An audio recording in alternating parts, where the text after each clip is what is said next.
Some people are calling this David versus Goliath, the Blue Jays, the Dodgers. I don't really buy into that.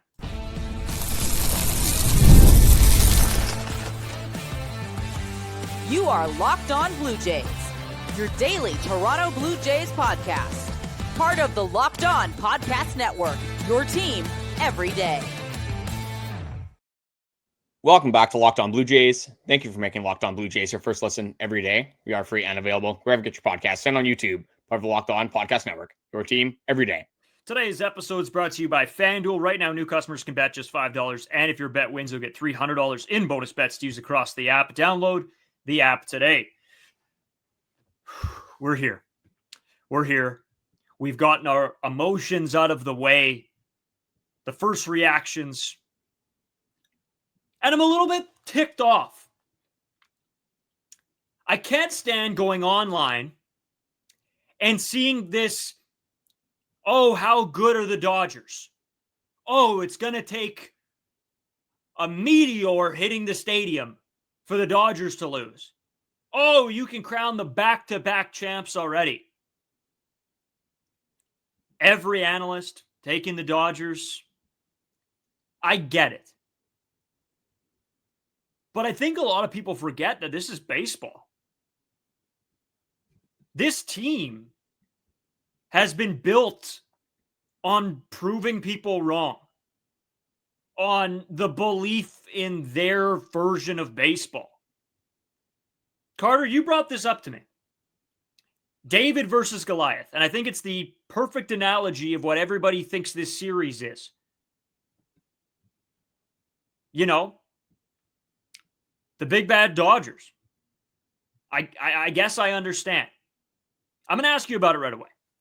Brayden 5 Wasco on Twitter. Carter First 2 at Locked On Jays are our main. And you can follow us on Instagram and TikTok at Locked On Blue Jays. And hit the subscribe button here on YouTube. Helps us out a ton. You guys have been knocking it out of the park. Keep it going. We love doing these shows, and we love having you guys in the comment section. We got a bunch of good comments, so we're going to talk about those a little later on as well. We're going to talk the biggest moment, and just the prices, and the queues, and the login screens, and the whole ordeal. Everybody trying to purchase Blue Jays tickets. But Carter, I'm going to throw it back to you. David versus Goliath. It's frustrating, isn't it, to sit here as a Blue Jays fan and see what everybody's saying about this team as they have been all year? It's frustrating, but it's exactly what I expected. Whether it was the Mariners, whether it was the Blue Jays, whether it was the Yankees even, it could have been anyone. If it was the Los Angeles Dodgers in the World Series, they were going to be the heavy favorites, the defending champions, the super team, the team with Shohei Ohtani, the unstoppable force. It was always going to be the Dodgers. We could have predicted this in March. Probably a lot of people, most people, the majority would have said the Los Angeles Dodgers were going to be in the World Series. On the flip side, I think nobody would have said that the Toronto Blue Jays were going to be in the World Series. But hey, here we are. And you look at the lineups, like we'll do a lot of comparing the lineups, pitching matchups, how the lineups look, which pitchers, which relief pitchers specifically are going to match up against which hitters in the Dodgers lineup, how the starting rotation looks. We're going to do a bunch of comparables, dive into all the stats later on this week. For this one, we're going to talk about just the overarching narrative surrounding this Toronto Blue Jays series. You look at every fan base, whether it's the Mariners, the Yankees, you can go to the NL, the Phillies, the Brewers, every single fan base, pretty much other than the Toronto Blue Jays, are picking the Los Angeles Dodgers. You go to these betting sites, you go ask insiders, you ask MLB analysts. Seems like it's the overwhelming theme that everyone is picking the Los Angeles Dodgers, which again, all of it makes sense. Defending champions, you look at experience, you're looking at name values, Shohei Ohtani, Mookie Betts, Teoscar Hernandez, Freddie Freeman. You go to the other side of the diamond, you got guys like Nathan Lucas, Addison Barger, Ernie Clement, some guys that, again, are definitely not household names, guys that have been in AAA or the minor leagues throughout their careers, guys that have been DFA'd, guys that weren't on the opening day roster, even starting in the MLB to start this season. So, yeah, it's the David versus Goliath narrative. If you're looking at it in terms of at least name value, definitely fits the picture. But if you're looking at this just in terms of wins in the regular season and how much does regular season wins now compared to what the playoffs is, that's its own debate. But the Toronto Blue Jays won 94 games. They won the American League. That's more wins than the Los Angeles Dodgers had. That's why the Toronto Blue Jays are hosting this series at home. And it's exactly like you said. It is baseball. Sometimes it only takes one swing of the bat. And you look, like you look at what they did to the Phillies, the Dodgers, you look at what they did to the Brewers. It was pretty much like big brother versus little brother in that series. The Milwaukee Brewers posted some of the worst offensive numbers ever in a postseason. So it is frustrating to see all the narratives, but I definitely see where they're coming from. But that just goes to show the Toronto Blue Jays are the underdog, and they've been an underdog a fair bit, especially at the start of the season, maybe getting their respect halfway through the season. Once again, returning to the underdogs in that New York Yankee series. I'd say they were the underdogs in totality. When you look around the major leagues, a lot of people were saying Seattle's roster was better. They were built better for the World Series. Toronto Blue Jays winning once again. So we're kind of getting used to this narrative. And this is the biggest battle that the Toronto Blue Jays are going to have and the biggest hurdle that they're going to have to overcome. But they've done it so many different times throughout the season. Why stop believing now? Carter, that's exactly it. Why stop now? It blows my mind when people say this, because it's like they haven't been watching baseball a little bit, of why it's like, oh, don't even bother watching this. This is going to be the worst World Series ever because the Dodgers are just going to go back to back. I saw this one post that said, this is why we're in the worst period of baseball. This was their video. This isn't coming from me. This is what they said. We're in the worst period of baseball because the Dodgers are going to win back-to-back World Series. They're going to then go for a third to be a dynasty into a lockout. And I question it a little bit. Is this not the game that we all played and watched growing up? Baseball is strange. Mike Trout, arguably, before Shohei Ohtani, was considered the best baseball player, or could be one of the best baseball players to ever play the game. And he has never sniffed a World Series. At the end of the day, it's not who you have. It's who's hot, who shows up, who has the stuff that day. New York Yankees have Aaron Judge, and they thought he was going to be the savior of all saviors when it came to the Blue Jays. We don't got to worry. Aaron Judge is going to hit 97 home runs in the ALDS. What happened? Max Fried. What happened? Some of the Seattle pitching. Everybody said they were going to be the death of the Blue Jays. What happened? I'm at the point where I don't know what it is. And maybe it's because of what happened in Game 7. Sometimes it comes down to a little bit of magic of the moment. Which team has that feeling around them? I think it's hard to argue that the Blue Jays have that feeling. It feels a little magical. So, yeah, I think, to be honest, Carter, and I don't want to make my predictions yet or anything like that. We're going to get into that later in the week. I'm all in. I think screw what everybody has to say, just like the Blue Jays have done all season. Screw it. We're here for a reason. This team is here for a reason. And the potential of having Bichette back, I think you're asking for some magic. And maybe that's naive. And some of you are in the comments and you'll say that. Fair enough. This is the team I've watched all season. It's a team that all of Canada, non-baseball fans, have come back to love. Screw it. I ride with magic, Carter. Well, and the narrative that people are going to try to spin is that there have been multiple other teams in the same scenario, maybe saying similar things in the playoffs, and look how it's ended. Cincinnati Reds, if you were saying that, I mean, I'm sorry. Like, the Reds have never had a chance against the Dodgers, unfortunately, there. But let's look at the Phillies. The Phillies definitely had a shot against the Los Angeles Dodgers. How did that go? They lose 3 games out of 4. They lose 3-1 in that NLCS series, never really showing a pulse. That last game obviously ended with some fireworks. Orion Kirkring, I'm sure he's still thinking about that moment. But the Dodgers really kind of just move on without really any problems whatsoever. And then the Milwaukee Brewers saying the same things. A team that was first in all of baseball, had the best record in all of baseball. A team that was supposed to shock the Los Angeles Dodgers, and they did not really put up a fight whatsoever. So you might ask, what is the difference between the Toronto Blue Jays and all these other teams? Which we'll get to the pitching. The pitching is where you probably have some worry, and that's where maybe why some people are saying that this isn't even going to be a series against the Toronto Blue Jays. But you look at this team offensively, and this is at least where I'm going to start this argument. We can go into the pitching either in this episode or later on. But this is the difference between the Toronto Blue Jays and multiple other baseball teams. The Toronto Blue Jays offense is unbelievable. This offense is debatably unstoppable. Their ability to put the barrel on the ball, their ability to not strike out, their ability to be aggressive early on in counts and swing at good pitches, not just being aggressive and swinging at every single pitch that comes in, whether it's a slider in the other batter's box or, a fastball at eye level. They're making productive swings and they're making good quality swings. And it all goes to show, and it really is displayed in what they've done throughout the playoffs. Best batting average in the playoffs, tied for the most home runs in the playoffs, highest OPS in the playoffs, best weighted runs created plus in the playoffs, most runs scored in the playoffs, most hits in the playoffs. You can continue going down the list. This Toronto Blue Jays offense has been unbelievable, and it's the most deep offense you could debate, even deeper than the Dodgers offense, with their ability to just have productive at-bats throughout the entire lineup.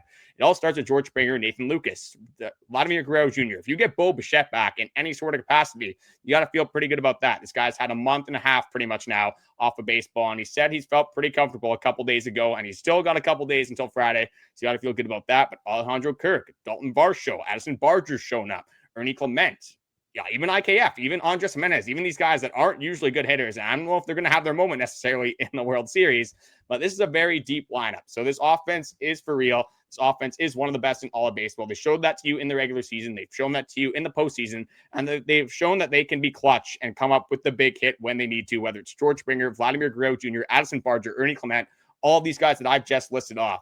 And like you said, this team feels magical. This team feels a lot different. And it seems like everything's starting to come together a little bit for the Toronto Blue Jays here. You're getting Bichette back. Trey Savage looks phenomenal. Chris Bassitt is pitching relief innings, and he's looking unbelievable. Kevin Gausman's here. Max Scherzer has come out of the woodwork, and he's putting together a good start for you in the ALCS. Who says that he's not going to do that once again in the World Series? Probably a lot of people, but he's proved us wrong once again. So, we've had so many opportunities, whether it's been the start of the season when this team was predicted to get 76.5 wins, whether it's midway through the season, or I guess earlier than that when this team was 4 games under 500. When we got to the trade deadline, maybe this team didn't do enough. And maybe that you could still say that, yeah, you could have got another relief pitcher. You could have got another starting pitcher. Maybe you could have got a power bat. But again, this is where the Toronto Blue Jays are. This roster has gotten from this point fairly handily. And we've seen one of the best baseball teams that we've seen in our entire lifetimes. Why jump off the ship now? I don't care who they're playing. It could be God himself. This Toronto Blue Jays is never out of a series. Why write them off before we've even started it? Doesn't make any sense to me. Carter, there's been 4 teams that have played this has happened 4 times in all of Major League Baseball, that one series has gone to a Game 7, the other series gets swept. And what has happened every single time? 4 times. The team that has gone to the Game 7 has won the World Series. It's only happened 4 times, and it's gone this way. So if you want to be a numbers guy or a look back at history guy, the Blue Jays should be favored. And I know there's lots of things you can look at, but that's why we're going to break everything down this week. We're going to go into a lot. We're going to talk lineups. We're going to talk pitching staffs. We're going to talk bullpens all this week. So stay tuned with us. We want to talk the biggest moment, George Springer. And then we are, of course, going to talk the prices. I mean, the tickets are insane. The queues were crazy. I'll tell you guys a little bit of a story from yesterday morning to sort of paint the picture for you. We'll be right back after this short break. Today's episode is sponsored by Monarch Money. Let's be honest, most of us can't even name all of our financial accounts, let alone what they're worth. Whether they're 401ks, savings, or investments, it's easy to lose track, and that can mean leaving money on the table. That's why I started using Monarch Money. It's an all-in-one personal finance tool that brings your entire financial life together in one easy-to-use interface on your laptop or on your phone. Whether it's budgeting, investing in stocks, whether you have a problem with spending, Monarch Money has so many different tools available to help you achieve your financial freedom. So don't let this financial opportunity slip through the cracks. You can use code LOCKEDONMLB at monarch.com for 50% off your first year. That's monarch.com, code LOCKEDONMLB for half off your first year. Today's episode is also sponsored by PrizePicks. Every day we make decisions, but on PrizePicks, being right can actually get you paid. Don't miss the excitement of this football season with PrizePicks, where it's good to be right. playing prize picks is so much fun. It's a simple way to add excitement to more football games, hockey games, baseball games, whatever you guys enjoy watching. You can pick more than or less than on player projections, like Josh Allen's passing yards, like point totals in a game. It could be rushing yards, it could be home runs, whatever it is. Prize Picks has it available for you. So unfortunately for this Wednesday, not a lot of things going on in sports world other than NHL games. There is a few there, and I always like to kind of ride my picks with fantasy, also with my Prize Picks. And with my fantasy matchups, I do have a few of the Montreal Canadiens playing against the Habs. So I do have Cole Caulfield with more than half a goal. So I got him scoring. Nick Suzuki, with more than 1.5 points. And then I also have Lane Hudson get on the score sheet as well with more than half a point. So you can download the Prize Picks app today and use code LOCKEDONMLB to get $50 in lineups after you play your first $5 lineup. That's code LOCKEDONMLB for $50 in lineups after your first $5 lineup. Prize Picks. It's good to be right. So, Carter, we've talked a lot about George Springer's home run, right? Where does it land in the Blue Jays fandom? And I'm going to give it to you to rank because I think me and you have come to a consensus, at least, on where to place this one. But then I'm gonna talk a little bit about why I think it's so important, not only for this team, but for certain part of the fan base as well. So I'll throw it over to you to sort of give it a good ranking here. Yeah, so I'm gonna go with the top 5. I'm gonna try to breeze over this fairly quickly. Again, there is some that are gonna be left to be debated. Brayden might jump in for a few of them, but we're gonna leave it to you guys in the comment section. If you don't agree with my rankings here, you can tell me I'm an idiot. You can tell me whatever I want, or whatever you want. But just tell me what your rankings are. Tell me how you would rank these out. But I'm gonna start it with Edwin Encarnacion, the home run against the Baltimore Orioles in the wild card round. That would be number 5 for me. Again, I'm gonna kind of wrap through these. I'm really gonna focus on the back 3. Number 4, this one was a little bit actually tough for me, but I'm going to go with the Roberto Alomar home run off of Dennis Eckersley in the 92 World Series. That was in the ALCS in Game 4. Again, it's tough to see what would have happened if that home run did not happen, because it would have been a 2-2 series. Did the Toronto Blue Jays go on to win that? Possibly. So that's why I do have Jose Bautista, the bat flip home run. Again, that one gave me still, I think to this day, the most chills because I'm 13 years old in that moment, just with the way that inning laid out for us. In the 7th inning, you have multiple errors. You have Jose Bautista, a guy that's been just one of the most electric players in recent franchise history. You can debate that for the entire franchise's existence. So I got Jose Bautista, ALDS Game 5. The bat flip will reign on forever. Then I got George Springer, obviously, as the number 2 spot. And then the number 1 has to be Touch 'em all Joe with the Joe Carter home run. But that George Springer moment, I've watched that moment, God, maybe 150 times already, easily. Just scrolling on Twitter, whether it's TikTok, Instagram, any sort of social media I'm on, it comes up constantly. And I love every single time I watch it, every single time that it comes up, whether it's Springer's reaction, the guy IKF's reaction on base. I love watching the dugout reactions as well. Ernie Clement, Alejandro Kirk, another guy insanely fired up. So yeah, big moment for the Toronto Blue Jays. That is my rankings. George Springer for me has to be at that number 2. I think there's 1 and 2 spots for sure have to be locked in, but let me know if you guys have them mixed up whatsoever. I think after that, you can kind of play around with it a little bit more, but a huge moment from George Springer. Again, one that I'll remember for the rest of my life. Yeah, for me, it's the top 3. I think Jose Bautista is pretty much firmly in that number 3 hole. I don't think, to me, that it's close. But it's interesting, because we had so much talk about the Vladimir Guerrero Jr. home run, right? The Grandy, Vladdy. How important was that to this series? And now we don't have it. We had it in conversation with Joey Bats. We were thinking about it, or maybe not me and you so much. I think we knew that it wasn't quite there, but it was in the conversation. Now you're pushing it outside the top 5. I'm interested. I don't hate it. I do think the Edwin one, it just being that situation, but I think that one as well is going to be looked at as a big moment, and probably bigger if it wasn't the George Springer show with the second best home run of all time. So yeah, I just think that's interesting, because we came off of that episode thinking that, oh my God, this is a top 3 home run in Blue Jays history. And then George Springer does that, and it makes us rethink everything a little bit. And I guess where I want to go with this, Carter, is I remember being 15 years old, 16 years old, when that home run happened. And, for the remainder of my high school career, watching, playing, coaching, whatever it was, anytime a big moment would come around, kids would be, oh, I want to be Jose Bautista. I want to feel the bat flip like that moment, the crowd, the hair standing up in my arms when I was watching that as a teenager.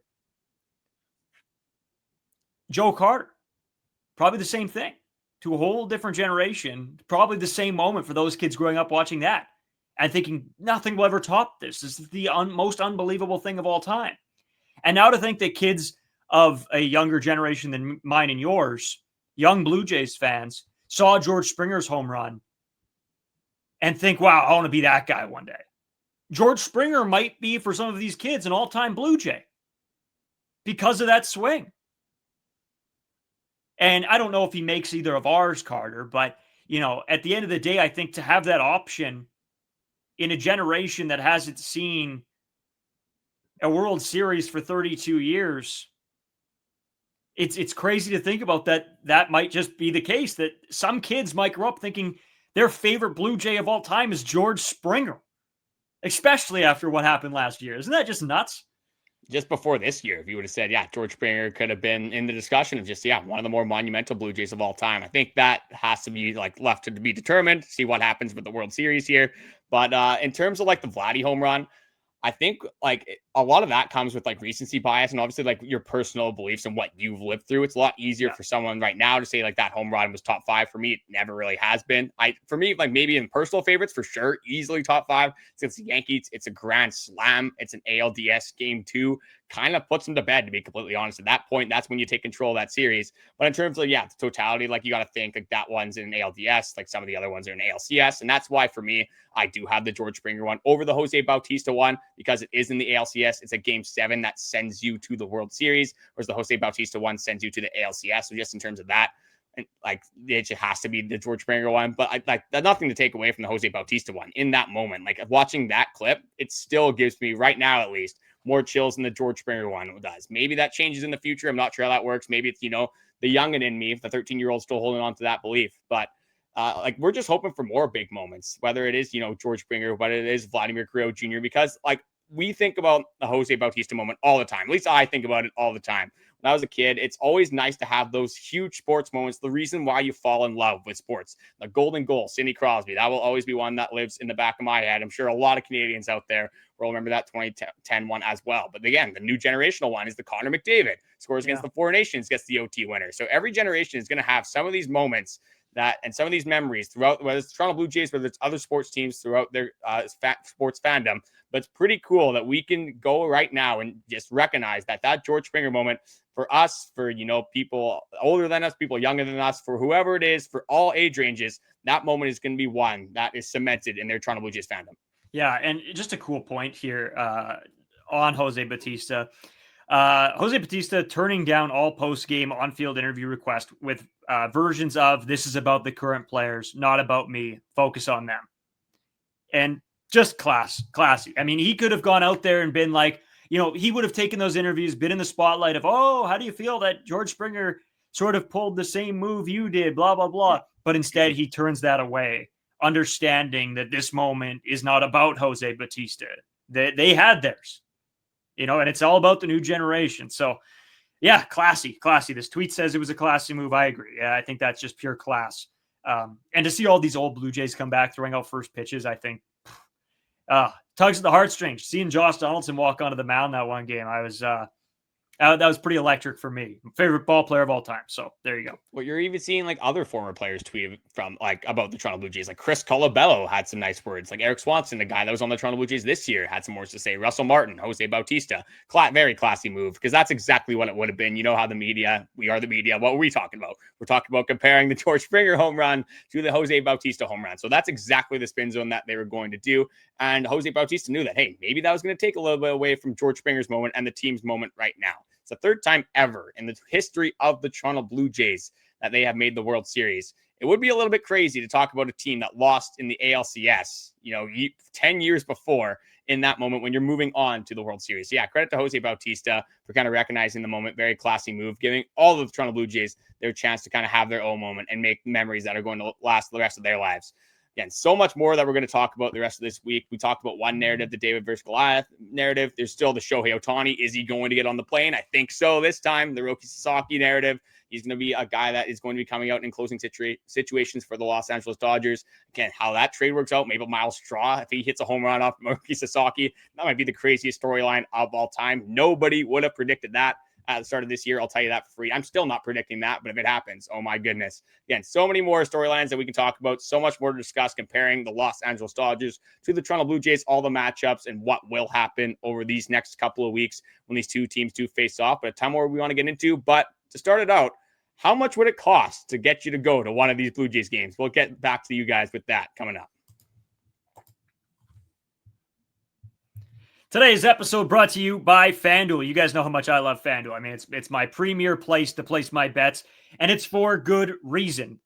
NFL season, baseball season, CFL, NHL, the whole ordeal, and FanDuel has an offer you don't want to miss. Right now, new customers can bet just $5 and get $300 in bonus bets if your bet wins. That's right. Pick a bet, put down $5, and if it hits, you'll unlock $300 in bonus bets to use across the app. I mean, that's pretty much free money. Take advantage now. Make sure that first $5 bet does win. Otherwise, you don't get it. It's not just place a bet, it's win a bet. So take a look.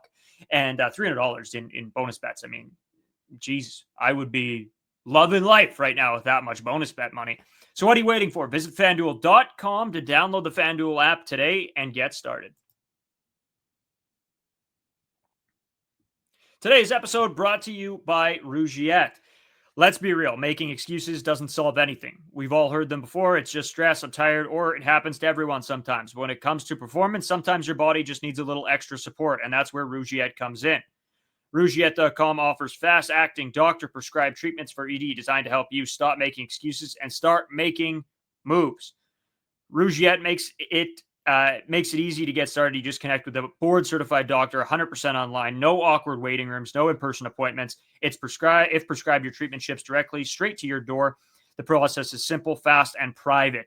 It's about confidence, connection, and getting back to the moments that matter. Visit rugiet.com/lockedonmlb to get 15% off your first order. That's rugiet.com/lockedonmlb. And don't forget to use the code LockedOnMLB so they know we sent you. Rougiette, stop making excuses and start making moves. All right, Carter. Something interesting, at least that happened. So I woke up, I was talking to some people just about the game this morning. And after I sort of, got done talking to them, I went and looked because the tickets went on sale. I'm like, I'll pop in the queue, see how much these prices are. Maybe they're just a smoking good deal. Well, I wouldn't know because the queue was 300,000 people long. To be fair, I sat there for a while and I'm like, okay, you know what? It's not moving. I'm going to go back to bed. It was insane. It was early. I had a late night. I don't know when we got to bed, Carter, but I was too amped up from the game that I just couldn't. So whatever. I end up waking back up. I check it. They're like, oh, you're 32nd in line. And I'm like, nice. All right. Tickets are gone when I get there. Typical. I mean, 300,000 people ahead of me. I would assume so. Today, there's sites that come out and have said tickets are now going upwards of $1,600 for game one. I have it here, USD, just over 1,000 on game time. But a lot of other ticketing sites have it as 1,600 plus. I've seen way worse than that. Like, that's not even like, I've seen like $3,000, $4,000. Like, in the aftermarket's going to be way worse. Like, we're recording this, Tuesday night. It's going to be released Wednesday. And the longer you wait, I feel like the more expensive it's going to get. So hopefully, if you're planning on going to the World Series, you've already bought and acquired your tickets. Yeah, Carter, you know what? I'm doing a quick search here to see what the most expensive ticket is. I don't even want to know. Like, that's something that, might make me pass away literally on the podcast. I'm sure, again, I would do a lot of things to go to this World Series. Being there would be absolutely unbelievable. But we're planning on going on a Cuba trip coming up. And that, for a 7-day vacation, it's about $1,500. It's for one World Series ticket, like that, you're looking That is probably a minimum at this point. That's So, without again, hotels, without flights. I One mean, hey, game. you have the bag. I mean, it's a once in a lifetime opportunity. Like the Blue Jays have not made the World Series in 32 years. So I understand why, this is such a big deal and why so many people want to go, obviously. But again, a little bit out of my price range, at least. Well, me being 25, you being 23, we don't necessarily have the means to do this as much as we would love to. It's insane. I did find the most expensive ticket. Do you want to hear what it is? Take a guess. This is just on Game Time. This isn't through any other secondary sites. So this is just Game Time. The most expensive ticket. I'll go I don't know. It's like 12 grand. I hope it's going to be more than that. But Carter, you're not even close. We want 12 grand. I can't do it, man. I don't even want to fathom the other numbers that's going to be. It's probably going to be like 30. Yeah, like double that. It's $55,000. Yeah, Jesus, that is absolutely insane. I wasn't really being that serious at the 12:30. I actually was, but 55 is just ridiculous. Like, I mean, what are we doing here? I don't care, if like you could be on the mound, like beside Kevin Gausman, handing him the ball, maybe catching the ball from Alejandro Kirk. I don't know if $55,000 is worth that. Like, that's crazy. I guess if he got the money, and you know what, there's people out there that are going to want to be there.